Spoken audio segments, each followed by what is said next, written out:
बिस्मिल्लाहिर्रहमानिर्रहीम। अस्सलाम वालेकुम।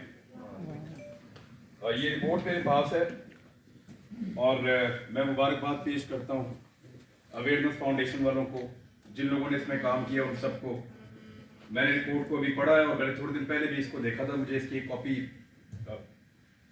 मुझे ये सहूलत मैसर आई कि पहले मिल गई थी। मैंने इसको पहले भी पढ़ा था और ज़बरदस्त काम हुआ अल्हम्दुलिल्लाह, और ये काम जारी रहना चाहिए। मैं एक चीज की उम्मीद करता हूं और दुआ भी करते हैं भट्ट साहब कि अगले साल ये जो लिस्ट है सहाफियों वाली, ये छोटी होगी और हम यहाँ पे ज्यादा लोग बैठे होंगे इंशाअल्लाह। लोग इसमें कम हो गए और हॉल में ज्यादा होंगे। मैं इस बात की उम्मीद करता हूं। मैं क्योंकि तनकीद करता हूं बहुत खुलकर, और मुझे आदत है बहुत खुलकर बात करने की, तो मैं उन सबको वेलकम करता हूं जो भी तनकीद करना चाहता है। बहुत अच्छी बात है, डिस्कस कीजिए हमारे कंडक्ट को और हमें भी करने दीजिए फिर। लेकिन किसी को ये हक नहीं पहुंचता कि वो मारे, वो डराए, वो जबर करे। यहां सब लोग ये बात कर रहे थे कि इकट्ठा होना पड़ेगा, यूनिटी होनी चाहिए। मुझे वो सिंपली एक दो लाइनें याद आ गई कि जबर का मौसम कब बदलेगा, जबर का मौसम कब बदलेगा, हम बदलेंगे तब बदलेगा, और बदलेगा, जरूर बदलेगा। मैं कुछ चीजें बड़ी आप क्लियर कर देना चाहता हूं अगले 2-4 मिनट के अंदर, कोई गलतफहमी रहे ना, खुलकर बात कर लेते हैं।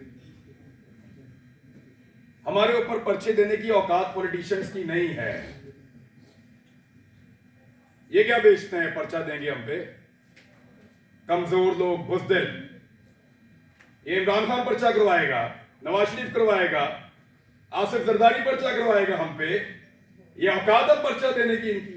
भट्ट साहब नहीं करवा सकते ये, इनकी क्या जरूरत है कि हमारे ऊपर पर्चा करवाएं। पर्चा मेरे पे हो या मीर शकील पे हो, अरशद शरीफ पे हो या साबिर शाकिर पे हो, समी भाई पे हो या भट्ट साहब आपके ऊपर हो या जमीर भाई आपके ऊपर हो, ये नहीं करवा सकते पर्चा। ये जो पर्चा हमारे ऊपर होता है ना, बगावत का, गद्दारी का, इसके कॉपीराइट ही नहीं है पॉलिटिशियंस के पास। हर चीज के कॉपीराइट्स होते हैं ना। ये जो रियासत से बगावत का और गद्दारी का मुकदमा है, इसके कॉपीराइट इन सियासतदानों के पास नहीं है, वो इनके अब्बा जी के पास हैं, पाकिस्तान की एस्टेब्लिशमेंट के पास हैं कॉपीराइट्स। गद्दारी का पर्चा, बगावत का पर्चा, वो हम पे करवाएंगे। दुनिया के किसी मुल्क में ये पर्चे नहीं हुए, क्योंकि सब मुल्कों को इस बात का यकीन है कि उस मुल्क में रहने वाले शहरी उस मुल्क के वफादार हैं। सिर्फ पाकिस्तान के अंदर एस्टेब्लिशमेंट को इस बात का शक अभी बाकी है कि यहां पे गद्दार भी हैं और बागी भी। क्यों शक करते हो? क्या मसला है आपका? ये कहना चाहिए, वो नहीं कहना चाहिए, सवाल ही तो पूछते हैं। हम करते क्या है? यानी अजीबो गरीब किस्म के स्टैंडर्ड्स पाकिस्तान में बनाए हुए हैं। मैं कुछ चीजें आपके सामने रख देता हूं। पाकिस्तान की एस्टेब्लिशमेंट से खुली खुली मैं सामने बात कर देता हूं। आप गैरों की जंग में हमें धकेल दें तो आप मुझ पे बताएं, और हम आपसे ये पूछें कि इतने सारे बंदे क्यों मारे जा रहे हैं, तो हम गद्दार भी हैं और बागी भी। आप बंद कमरों के अंदर फैसले करें इस मुल्क के 22 करोड़ अवाम के, तो आप मुझ पे बताएं। हम आपसे पूछें कि उन फैसलों के नतायज पे नजर देखिए, बताएं कि ये हालात क्यों हुए, तो हम गद्दार हैं। आप पाकिस्तान में बार बार रजीम चेंज ऑपरेशंस करें, मुंतखब हुकूमतों को गिराएं, तो आप मुझ पे बताएं। हम आपसे पूछें कि ये क्यों किया, तो हम गद्दार भी हैं और हम बागी भी हैं।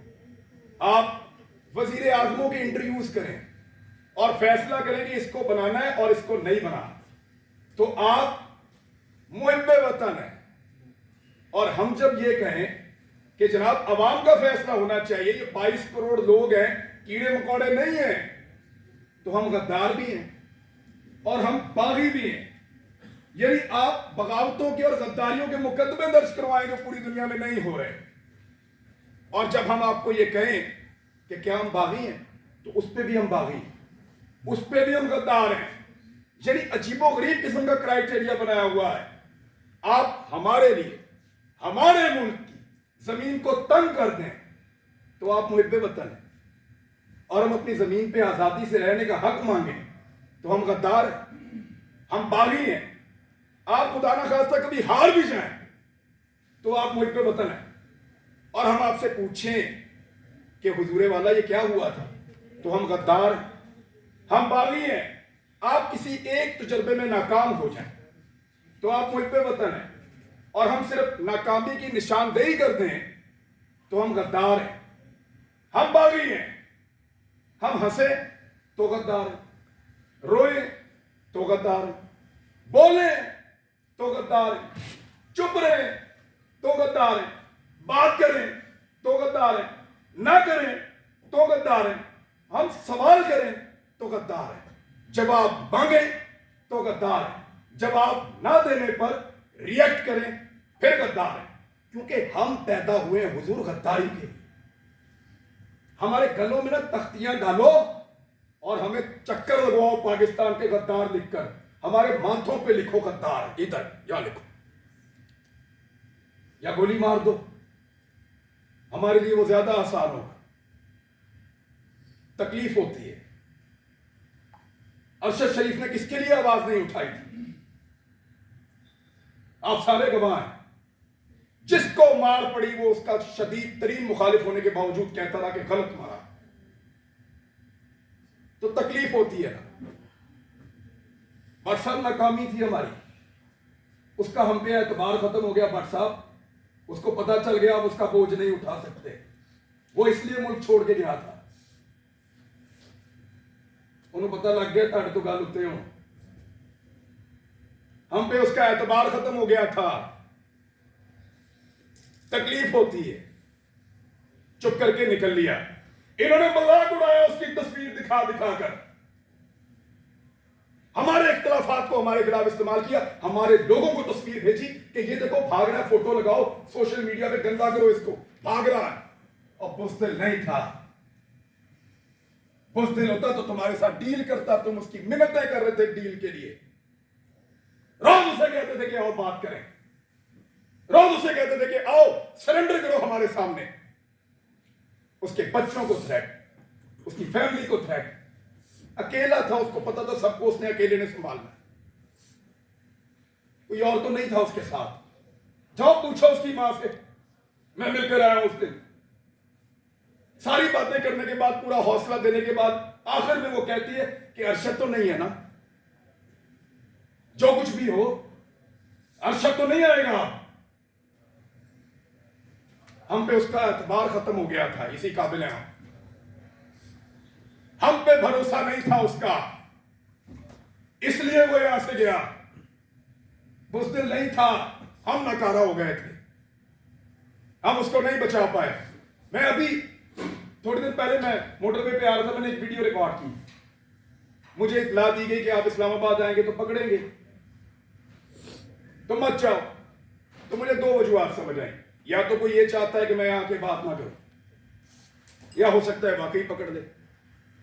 तो मैंने एक वीडियो छोटी सी रिकॉर्ड करवाई, इसलिए कि अगर मैं पकड़ा गया तो ये लोगों तक पहुंच जाएगी वीडियो, और मुझे जो इत्तला दी है, कैसे दी है, किसने पकड़ा, ये भी पता चल जाएगा। मैंने अपने बच्चों से भी माफी मांगी। मैं एक साल में उनको कोई किसी एक मौके पर भी जो मैं उनके साथ टाइम गुजारा करता था, मुझे वो मौका ही नहीं मिला। मैंने उसी वीडियो में उनसे माफी मांगी कि बेटा सॉरी, बाबा फिर लेट हो गए, लेकिन वादा आपसे पूरा करेंगे। लेकिन आपको पता मेरे दिमाग में वाइट चीज क्या चल रही थी? मेरा भी आप सबसे एतबार खत्म हो गया। आखिर में मेरे दिमाग में ये आ रहा था कि अरशद नहीं है, बोलेगा कौन? वही था, सबको इकट्ठा करके वहां अदालत में पहुंच गया। क्यों पकड़ा उसको? हौसला देता था, डट कर खड़ा था, हर जगह उसने आवाज उठाई और पूरी कोशिश की उसने कि ये मुश्किल वक्त गुजर जाए।